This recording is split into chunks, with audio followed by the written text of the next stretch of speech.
Hi friends, मैं राजेश कुमार पुनः अपने चैनल पर आपका स्वागत करता हूं। आइए अभी हम Bihar board 12th class 100 mark English का पोएट्री सेक्शन के अंतर्गत first chapter sweetest love I do not go देखते हैं। ये चैप्टर जो है जॉन डन के द्वारा रचा हुआ है और ये ओल्ड इंग्लिश से रिलेटेड है। इसमें ढेरों सारे वर्ड जो है ओल्ड इंग्लिश से रिलेटेड मिलेंगे आपको चैप्टर में जब हम लोग पढ़ेंगे। तो सबसे पहले आइए हम पोएट बायोग्राफी के बारे में जानते हैं। पहले पोएट बायोग्राफी में से नहीं पूछता था लेकिन अब पूछ रहा है। चलिए इसको संक्षेप में पढ़ते हैं। कह रहे कि जॉन डन वाज बॉर्न, मतलब जॉन डन का जन्म, जॉन डन ये जन्म लिखा हुआ है, ये मृत्यु लिखी है। तो जॉन डन का जन्म 1572 में हुआ था और मृत्यु 1631 में हुआ था।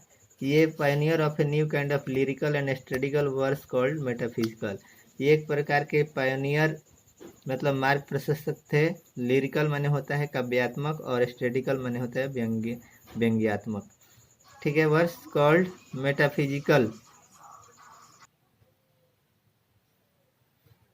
एस्टेटिकल वर्स कॉल्ड मेटाफिजिकल, अर्थात इन्हें सैद्धांतिक कवि भी कहा जाता है।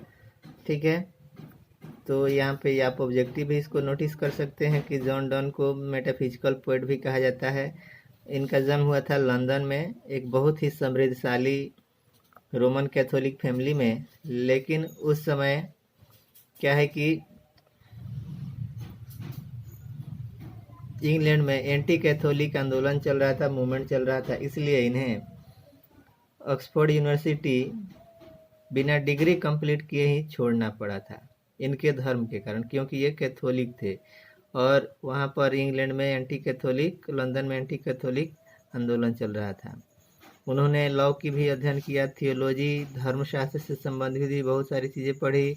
उसके बाद 2 नोबेल एक्सपेडिशन में भी पार्टिसिपेट हुए और बाद में क्या है कि सेक्रेटरी बने नोबेल का, पावरफुल, एक शक्तिशाली।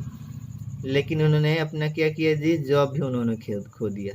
जब वे कुछ समय के लिए जेल गए थे, ठीक है, तो उन्हें जॉब भी खोना पड़ा। और जॉब उन्होंने क्यों खोया था जी, और जेल क्यों गए थे, तो चुपके से उन्होंने सेक्रेटली मैरिंग हिज पेट्रोनिस, चुपके से उन्होंने अपने जिसके यहाँ रहते थे, जिसके आश्रय में रहते थे, उसी के निस मतलब भतीजी से उन्होंने शादी कर ली थी। पेट्रोनिस मतलब संरक्षक की भतीजी।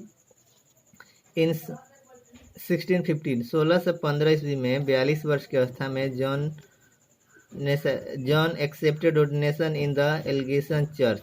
ठीक है, 16 वर्ष में एट द एज ऑफ 42, मतलब 16 वर्ष में 42 वर्ष की अवस्था में जॉन ने एल्गेशन चर्च को एक्सेप्ट किया।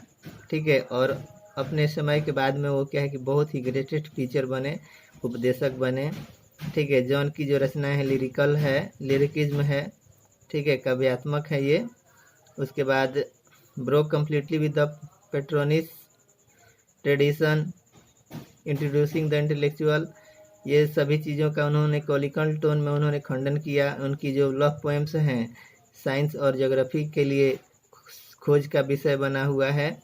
ठीक है, आधुनिक लेटेस्ट डिस्कवरी इनके सॉन्ग्स लव पोएम्स पर होती है। ठीक है, जॉन डन को सॉन्ग्स और सोनेट के लिए जाना जाता है। यहाँ पे सोनेट के बारे में चर्चा करते हैं कि सोनेट क्या होता है जी। तो सोनेट 14 लाइन्स का पोएम होता है। पहला जो पैराग्राफ होता है 8 लाइन का होता है, दूसरा जो लाइन होता है वो 6 लाइन का होता है। ठीक है, जो 8 लाइन का होता है उसको ऑक्टेव बोलते हैं और जो 6 लाइन का होता है उसको सीसेट बोलते हैं। एस्ट्रेरिज मतलब होता है प्रहसन, एल्गिज मतलब शोकगीत और सेरमस मतलब प्रवचन। ये सभी चीज़ें इनकी बहुत ही प्रसिद्ध थी। ठीक है, तो आप इस तरह से इनका बायोग्राफी पढ़ सकते हैं, याद कर सकते हैं। ठीक है, फिर हम विशेष रूप से पढ़ेंगे हम अभी इस चैप्टर का एक्सप्लेनेशन, तब और भी बातें स्पष्ट रूप से होगी। ये लव पोएम है और इसमें ओल्ड इंग्लिश का बहुत ही बेहतरीन मिक्सअप है। तो आप फिलहाल पोएट बायोग्राफी को पढ़िए, फिर मिलते हैं अगले पार्ट में। तब तक के लिए जय हिंद, जय भारत।